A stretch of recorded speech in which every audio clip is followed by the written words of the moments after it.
12:30 p.m., September the 8th, 1989.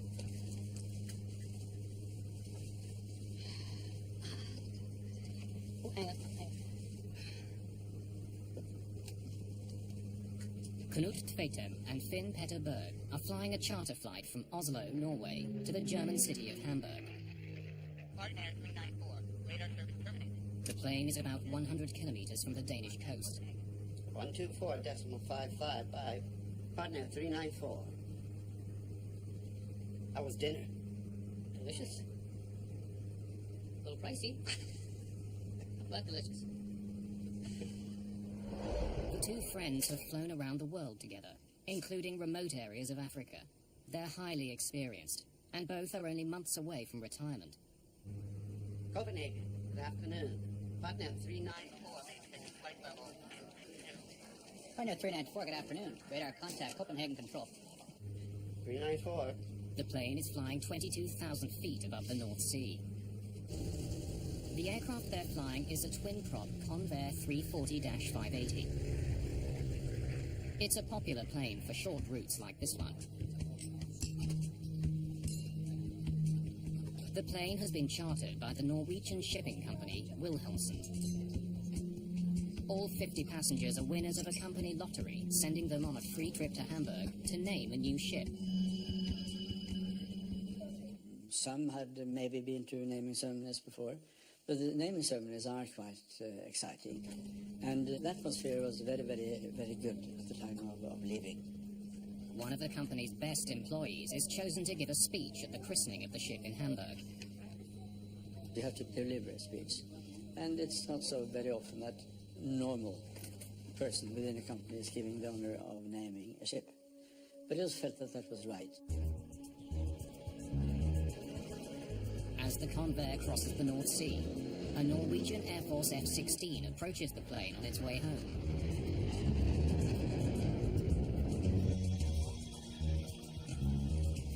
Whoa, look at that, 11 o'clock. F-16.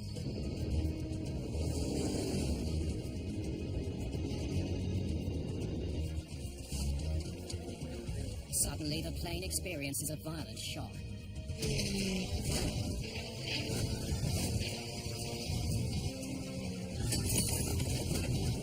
The crew is caught by surprise.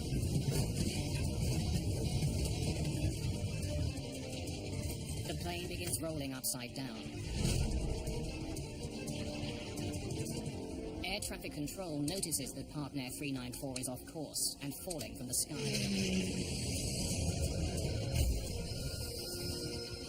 Partner 394, Copenhagen control. Please report new flight level. The crew is struggling to save the plane and the lives of everyone on board.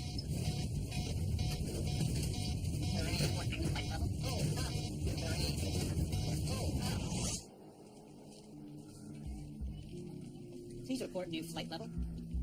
Then it disappears.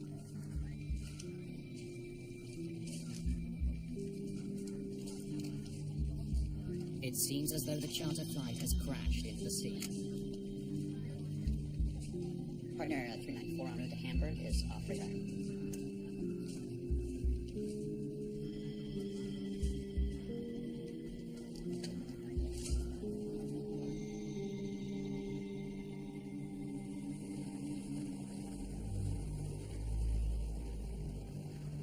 Rescue teams race to the crash site, nearly 20 kilometers north of the Danish coast.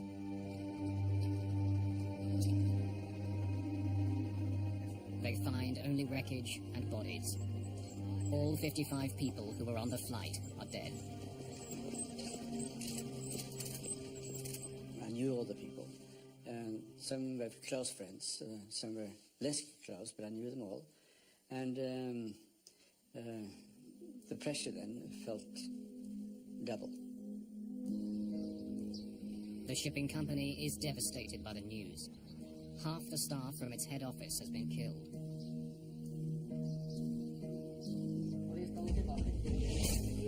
It's the biggest airline disaster in Norwegian history.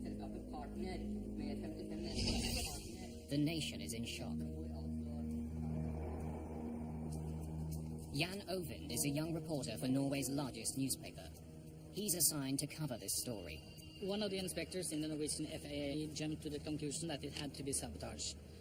And it was also stated by one of the Danish rescue team leaders, who said that they had no distress call. It just fell out of the sky, which meant it had to be a bomb or something. And somebody drew links to Lockerbie the year before. In December 1988, Pan Am Flight 103 exploded over Lockerbie, Scotland. The evidence in that case is pointing conclusively to a bomb. Norwegian journalists uncover an intriguing fact about the partner plane. Our Prime Minister at the time, Gro Harlem Brundtland, she used the plane on her campaign trip to the north of Norway, and I guess she used it for 2 or 3 days. And that was just 2 or 3 days before it crashed. The nation wonders, could the tragedy have been a botched assassination attempt? The first headline was sabotage then on the whole front page. A bomb would explain the plane's sudden plunge from the sky. Had the 55 people on board been the innocent victims of a murderer? Investigators looking into the mysterious downing of a passenger jet over the North Sea are facing a stunning possibility: that the plane was deliberately sabotaged. The Norwegian Accident Investigation Board recruits an Air Force investigator, Finn Heimdall, to join the team. It will be a severe test of his investigative skills. It's good to be here. I started many years ago with the Air Force, and of course I saw some investigations mishandled terribly, and I thought it can be done better than that. Investigators hear from several witnesses who lend support to the idea that the plane was sabotaged.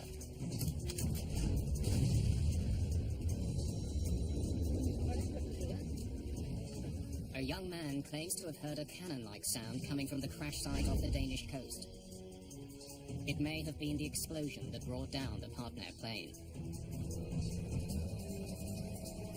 Searchers scour the surface of the sea for floating debris and for victims of the crash. Eventually, all but 5 bodies are found. They're taken to Denmark for autopsies. A month after the crash, investigators are busy recovering sunken wreckage. They've plotted the position of the wreckage on the ocean floor using side-scan sonar. It sends out sound waves that are reflected back when they encounter objects. The sonar equipment has painted a remarkably accurate picture of the underwater wreckage. It helps investigators see that the plane parts have settled over a 2-kilometer wide area. It's an important piece of evidence. It was evident that the aircraft had come apart in the air. It hadn't hit the sea in one piece, that was for sure. The mid-air breakup suggests a bomb brought down the plane. But it will take weeks to prove this. In the meantime, investigators hope the plane's black boxes will provide more immediate insight into the crash. The plane's voice recorder and eventually its data recorder are recovered from the seabed and sent to labs for analysis. Both boxes were damaged in the crash. Investigators hope the damage to the boxes didn't affect the data. Well, let's see what we got. The voice recorder may have picked up a conversation between the pilots that can explain what happened on board. On? That's required. Autopilot system. Armed and two. The device usually records the final minutes of a flight, but this CVR has done the opposite. Main lights on. Power. It recorded the start of the flight, but then mysteriously stopped recording just before the plane took off. Well, it had recorded the conversation on the ground, but as soon as the engines were upshifted to normal RPM for takeoff, it ceased operations. So that was a disappointment to us. But the malfunctioning CVR did pick up an intriguing exchange between the two pilots. How's the weather in Hamburg? Oh, it's clear skies, good visibility. Hope it stays that way. The CVR does tell investigators that Flight 394 began with an unusual problem. Partner was in financial dire straits, and we found out that just a few hours before the plane took off, the Norwegian aviation authorities sent out a telex to tell all the airports in Norway to don't let a partner plane take off because they owe a lot of money in non-paid charges and fees. They won't release us for takeoff until we pay the catering bill. How much you got on that? Seriously?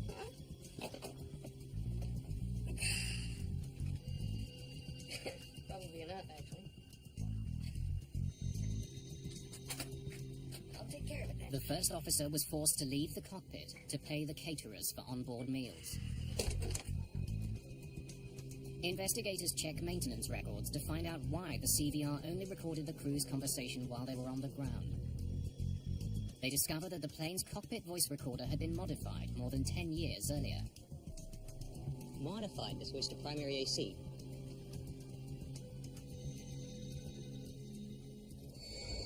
Daylight's up. It was altered so that when the engines were given full power for takeoff, Power. the CVR would automatically switch from the plane's batteries to its generator.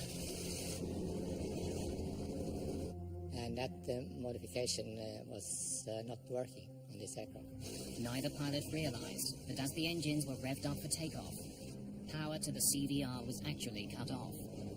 Anytime you get key investigation components such as a cockpit voice recorder and flight data recorder that don't work correctly, it brings into question the thoroughness of the maintenance and also the continued operation, safe operation of the airplanes. The malfunctioning voice recorder and the unpaid catering bill lead investigators to look more closely at the history of the airplane and the company that owned it, Partner Airlines. Partner operated a fleet of mostly older planes that flew to northern European destinations. The Convair that crashed into the North Sea was one of the airline's most recent acquisitions. But the plane itself was 36 years old. It had a complicated history of both ownership and modification. The biggest change was to the plane's engines. Really important modification was upgrading the engines to turbine engines. On prop planes, the propeller moves air backwards, propelling the plane forward. Early prop planes used piston engines to turn the propeller. But turbine engines, which use a series of fans, not pistons, to compress air, generate substantially more power.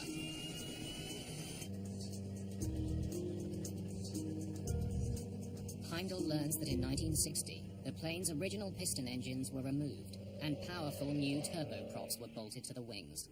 It's a modification that provides more power, but could pose a risk. When there was a tremendous increase of horsepower installing the turbine engines, I was wondering what that was doing to the structure of the aircraft. Heimdall has been placed in charge of analyzing the plane's engines. He wants to know if the turbine engines could have torn the aging plane apart. I started asking the question, how can an aircraft fly itself to pieces in midair? The plane's flight data recorder should tell investigators about the operation of the engines in the moment before the crash. The recorder from this flight is a primitive analog model.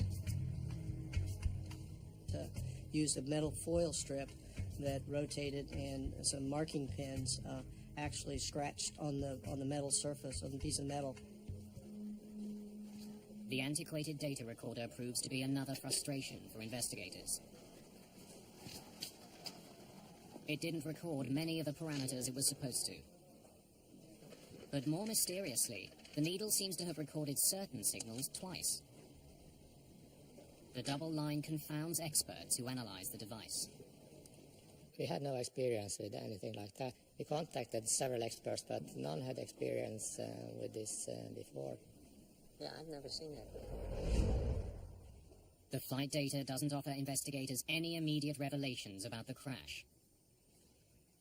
Heimdall now wonders if the very fact that the recorder was malfunctioning could be a clue in itself.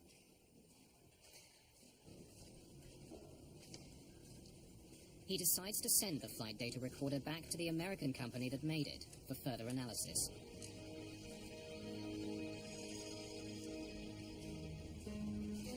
Investigators painstakingly reconstruct the Partner plane. As the fuselage takes shape, The reconstructed plane provides investigators with some stunning evidence. The only thing that would destroy the aircraft at cruising level would be an explosion. So, and some of the parts looked maybe a bit suspicious. Suspicious for what's on them. There were rumors that it was found explosives in the partner plane. There are traces of a powerful military explosive.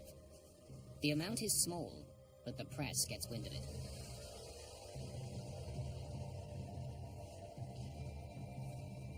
The explosive residue could be from a bomb on board the plane,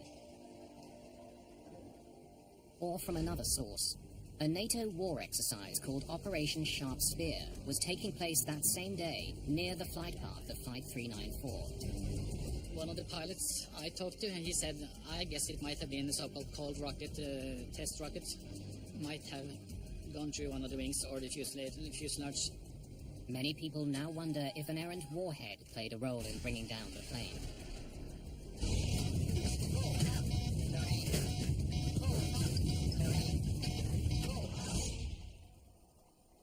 But when the explosive residue is analyzed, it's found not to have been from a bomb or a warhead.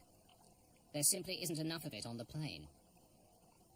There was a small sign of explosives, but that was a very low level and looked more like a contamination than anything else. Many battles have been fought off the Danish coast. The sea is littered with old munitions. Investigators believe the plane picked up some explosive residue while lying on the ocean floor. Explosives are ruled out as a cause of this crash. Metallurgist Terry Heaslip has been brought in. He examines the plane's reconstructed tail and makes a startling observation. Pieces of the plane's skin show evidence of damage from overheating. Which means that it was flexing. And you take a coat hanger and you go like that, back and forth. You hold it close to where it's going to break, you'll burn your hand because you develop heat where you're doing the fatigue. It's the same thing on an airplane. The evidence is pointing to a problem with the plane's tail. Investigators are keen to look at a massive generator recovered from the rear of the aircraft. The auxiliary power unit is housed inside the Convair's rear fin. It's a backup power generator that's usually only used while the plane is on the ground. Heimdall inspects the device and discovers that some melted plastic parts from the plane's cabin have found their way inside the APU's turbine.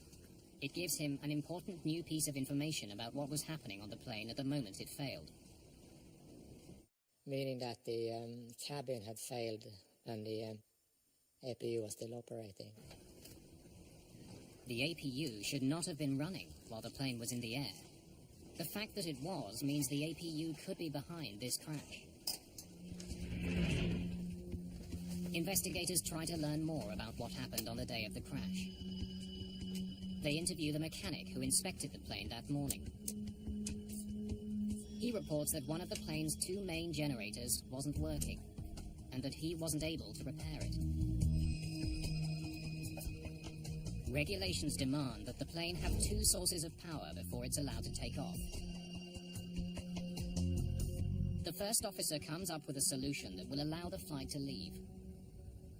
He tells the airline that he will use the auxiliary power unit throughout the flight as a substitute for the malfunctioning main generator. Okay, I want you to write this in the logbook. Released for flight with APU generator operative. We'll use the APU to power the left side AC system. APU is coming on.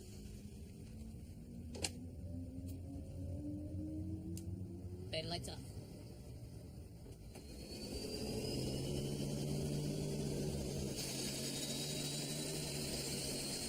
Your power.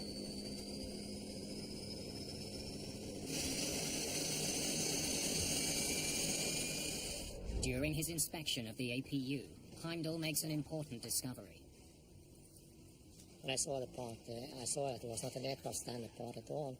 It was made in a very primitive way by a piece of iron and welding it together in a substandard way.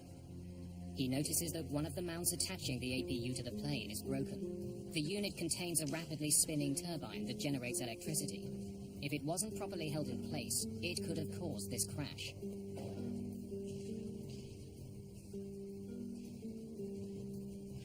investigators need to know if the broken APU caused the crash. They'll soon discover that it's just a piece of a much more troubling puzzle. Investigators have discovered that Partner Flight 394 was flying with a broken APU mount.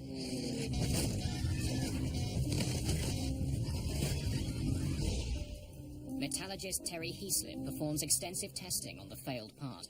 My initial reaction was that the welding was bad, was probably inappropriate. Heaslip wants to know when the strut broke. If it happened during the plane's last flight, it could explain the accident. I could see the impact markings and the progression markings on it that showed that it did not fail in a single overload during this last accident flight. The way the broken mount is worn down also tells Heaslip that the mount holding the APU in place didn't break on the day of the accident. It was broken long before Flight 394 took off. Investigators now need to know what effect the broken mount had on the flight. 40,000 RPMs. Did a lot of damage. The APU is a large gyroscope having a tremendous amount of energy in it when it's rotating. And if that energy is transmitted to the surroundings, the fuselage, the structure, it could impact the whole vibration pattern in the tail. Investigators want to know if anyone had felt vibrations on this particular plane.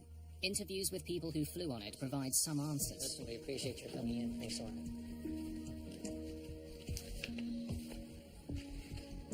Now, you said you felt some rumbling on the plane, is that right?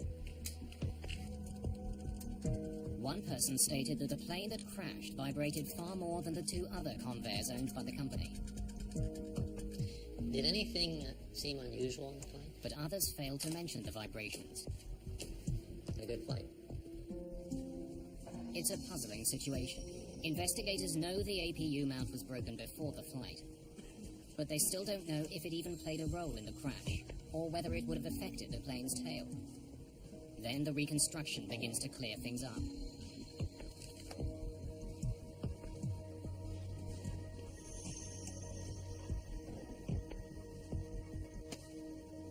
Heimdall discovers that two doors from the plane's tail have not been found. When we removed some of the parts from the tail, we saw that the rudder had been torn apart in two major pieces, and some parts were missing. In particular, the doors between the fin and the rudder were missing. The shroud doors are two small doors located on the vertical fin of the plane. They provide mechanics with access to weights inside the fin that control the rudder's movement. Heimdall makes a dramatic find about the doors themselves. They were constructed with an aluminium honeycomb liner. From his days in the Air Force, Heimdall knows they have a unique property. This is thin aluminum foil, as you know, and it has the good reflective properties for radar, and it's very light. The military use it to disturb radar signals, call it chaff. Investigators now realize that the unidentified object picked up by Swedish radar was probably a piece of one of the shroud doors. But when we connected the missing doors and honeycomb with the radar data, we knew that it had happened up at cruising altitude, because the slow-falling object had come from very high level, cruising altitude practically.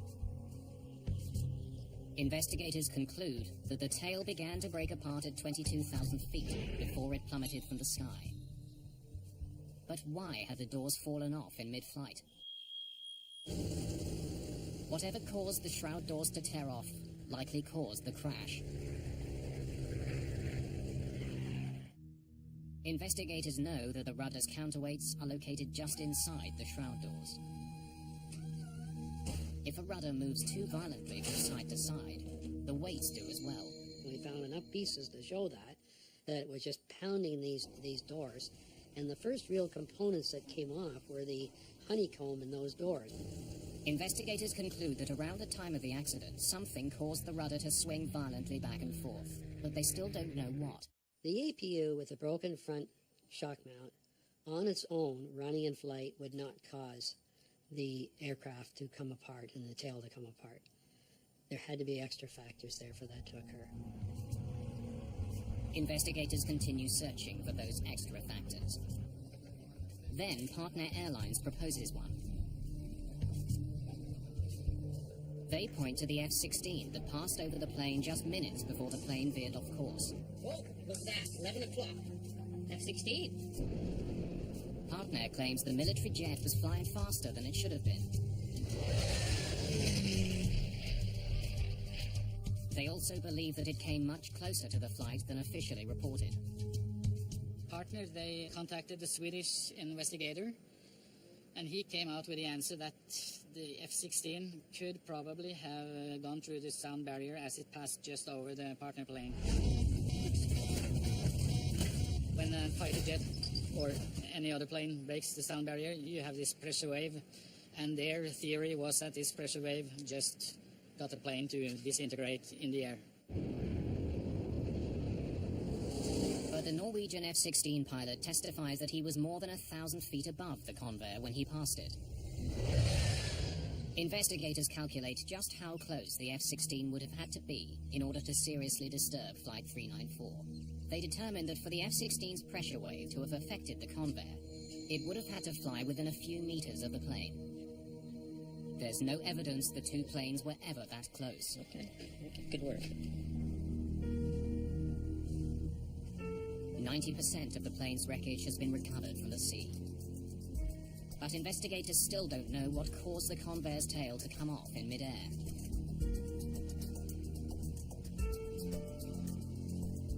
During the course of the investigation, Finn Heimdall is given a promotion, but he has no idea how to solve the puzzle that haunts his nation. They asked me to be in charge of the rest of the hardware investigation. I was standing in a heap of wrecked parts and thinking I'll never get to an end of this. Investigators get a break when the faulty flight data recorder is analyzed in the United States. The manufacturer has asked its top expert to come out of retirement and examine the device. Manufacturer Fairchild referred us to a previous employee, and we found him in California. The expert tells investigators that the needle that was supposed to be recording the plane's altitude was shaking so much that it was leaving another mark on the foil. But then he goes one step further.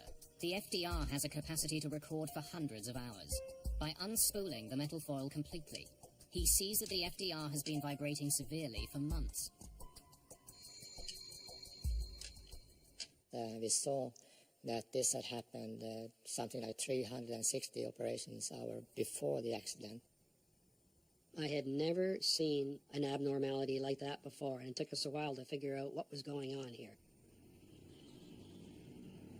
It now seems the APU wasn't the only thing vibrating on this plane. Investigators decide to chart the history of the vibrations chronologically. They notice an unusual change in the pattern of vibrations. 2 months before the crash, the vibrations suddenly stopped for a number of weeks. Virtually no vibrations for 16 flights. It was increasing intensity and frequency up to the summer of '89. And then the pattern changed. After getting better, the pattern of vibrations got worse again, right up until the crash. What happened here? Investigators now need to find out what changed on the plane during the 2-week period when the vibrations stopped. Why was it out of service? Where was the work done? The airline tells investigators that during that time, the plane was receiving a major overhaul in Western Canada. Thank you. We'll be in touch. The work was done by the plane's previous owner, a Canadian company that specializes in servicing Convairs. During the various test flights there, the FDR recorded almost no excessive vibrations. This healthy pattern continued on several passenger flights once the overhaul was done and the plane returned to Norway. Investigators review the maintenance records. Heimdall finds that during the overhaul, mechanics found signs of wear on one of the 4 bolts that connect the vertical fin to the plane's tail. These 4 bolts are the only things holding the tail to the fuselage.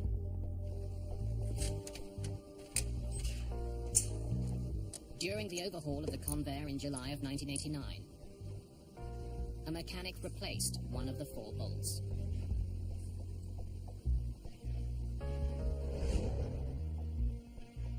The information from the flight data recorder reveals that the vibrations in the tail stopped right after that one bolt was replaced.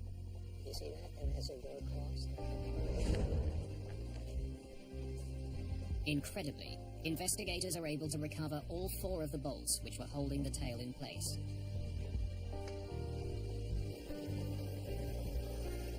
Terry Heaslip thoroughly analyzes the bolts. He makes a final stunning discovery. The 3 bolts that weren't replaced were not approved parts.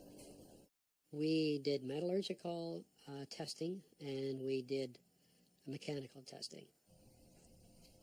And by doing all of these analyses, we worked out that the 3 of the assemblies were not up to scratch. They were bogus assemblies. His analysis shows that the faulty bolts were incorrectly heat-treated when they were made. As a result, they are only 60% as strong as they should have been. Investigators finally know why the tail was vibrating for months. 3 of the bolts holding it in place were too weak. They just weren't hard enough. Unbelievable. 3 bolts holding the tail to the rest of the plane were not authentic parts. They were well-disguised fakes. The weak bolts mean investigators now must answer a critical question. Why didn't the tail come off in the previous 16 flights where it vibrated excessively? Why this last flight? Investigators already know that on the day of the accident flight, a power generator wasn't working, and that the pilots improvised a solution. I want you to write this in the logbook. Released for flight with APU generator operative. We'll use the APU to power the SIDC system. APU is coming on. The pilots didn't realize that the APU mount was broken, and the motor was vibrating considerably. Their decision to run it throughout the flight made a bad situation worse. The reason why things got bad on this particular flight is that the APU was literally floating on 2 mounts instead of 3. This, along with the faulty bolts, created even more vibrations in the tail of the plane. And when you get the 2 of them shaking, if they ever get into sync, what we call resonance with each other, disaster.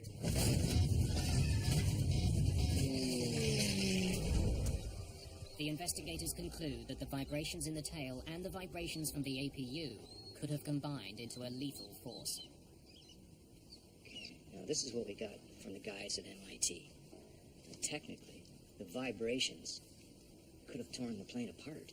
If the 2 loose items start to vibrate in the same frequency, now you're going to get, or a multiple of that frequency, you get what's called coupled harmonics. And the one vibration is feeding the other one. They're feeding each other and making each other worse and worse. The most famous example of coupled harmonics occurred on the Tacoma Narrows Bridge in Washington State in 1940. The newly built steel and concrete bridge began swaying lengthwise, and then a crosswind started dipping it left to right. The 2 vibrations moving in different directions combined to create a violent twisting motion that tore the bridge apart. Investigators calculate that the same effect tore apart Flight 394. And we said, my gosh, that's exactly the phenomenon we have here. This lethal combination of vibrations caused the tail to sway back and forth so violently that the rudder jammed to the left. This forced the plane into a left turn so abrupt that it increased airflow over the right wing, creating greater lift and causing the aircraft to roll. The plane recovered briefly, but the rudder jams to the left again, and the shroud doors explode. It rolls a second time. The tail begins to disintegrate. After that, the crew didn't have a hope. Investigators conclude that it was the 3 bogus bolts that initiated the partner crash. And I looked at that and said, man, oh man, how could that be in a crucial component, a crucial fitting like that in the tail? I couldn't believe it. The report on Partner Flight 394 sends shockwaves throughout the aviation industry. It's the first time that a fatal plane crash has been linked to unapproved spare parts. It raises a frightening question. How many of the parts being put into planes around the world are bogus? The Partner crash. That was the seminal event that started people actually having to recognize the unapproved parts problem and the fact that the worldwide inventories of aircraft parts, in fact, were contaminated. There are 6 million moving parts on a 747 alone. The spare parts business is a $45 billion industry. And at the time of the crash, that industry was largely unregulated. Mary Schiavo is the former Inspector General of the Department of Transportation, the agency that oversees the FAA. No one knew how large the problem was. They knew it was a problem because of the crash, but how big was the problem in the United States? So we set out to measure it. We started by auditing the FAA's own parts bins. And the FAA's own parts bins contained 39% bogus parts. What we found is that the parts had come from a parts broker, which was a huge percentage of the parts supply industry. 95% of them were not authentic. The FAA would soon find bogus parts on an airplane widely considered to be the most secure plane on Earth.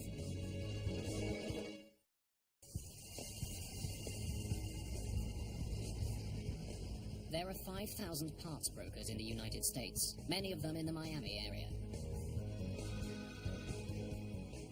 Parts brokers had no regulation whatsoever. You had a telephone and a fax. You were a parts broker. Overnight, you could be in the parts brokerage business, and you could get them anywhere you chose. You could get them from junkyards. You could get them from scrap facilities. You could get them from old planes. You could get them from crashes. You could get them from people who are willing to manufacture and don't care about the law. Spare parts for airplanes are expensive. A single bolt, like the one holding on the Partner flight's vertical fin, can cost up to $250. A bogus one can cost as little as $30. Which makes it a bargain. And when you have situations like you have today, and airlines are bottom line driven, and you've got 8 or 10 major airlines in the United States, for example, that are on the verge of bankruptcy, they're looking to cut costs. The FAA launches a major investigation into illegal parts and uses sting operations to uncover unscrupulous dealers.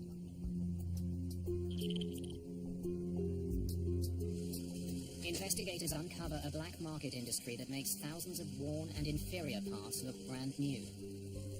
These are really good counterfeits. It's very difficult to tell. At the time of the Partner accident, there were checks and balances in the system that were supposed to keep bogus parts from getting on major airlines.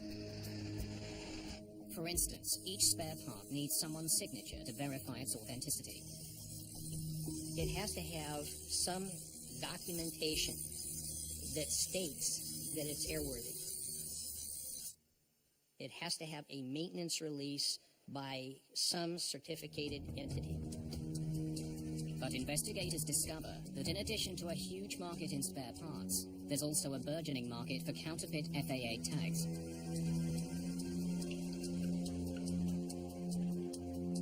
We execute search warrants and find that people had printed stacks of fake yellow tags, and in many cases they'd sign with the name of an actual inspector, but they just forged his signature.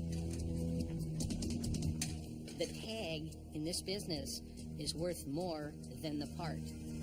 At first, investigators believe the problem is mostly with smaller airlines. Smaller operators and repair stations are usually the people who are most vulnerable to this aftermarket broker parts problem. They're shocked when they discover that bogus parts have been found on what is supposed to be the most tightly controlled plane in the world, Air Force One. It reached all the way to what many people consider literally the highest levels of aviation, the aviation that flies around the President of the United States. Supposedly in an airtight supply chain, we had bogus parts cases that touched those aircraft.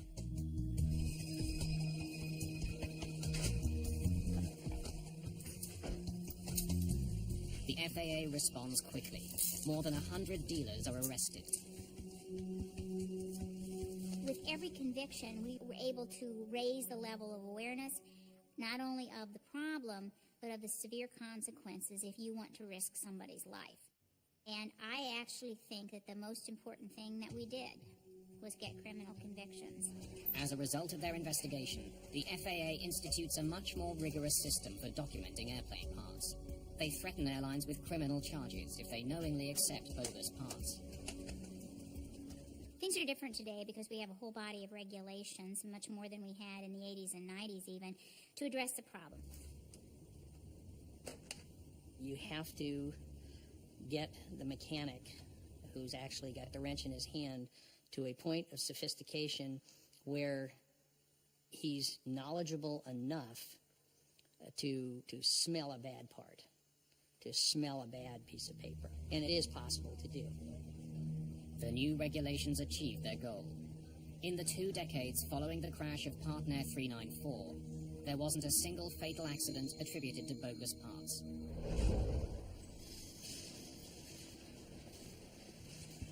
Years after the Partner crash, Finn Heimdall became the head of the Norwegian Accident Investigation Board. It was a major puzzle that an aircraft, for no obvious reason, could more or less disintegrate in midair. His report into the accident resulted in major changes that likely saved lives. That's the positive thing, but the negative, of course, is a tragedy, a personal tragedy for many people.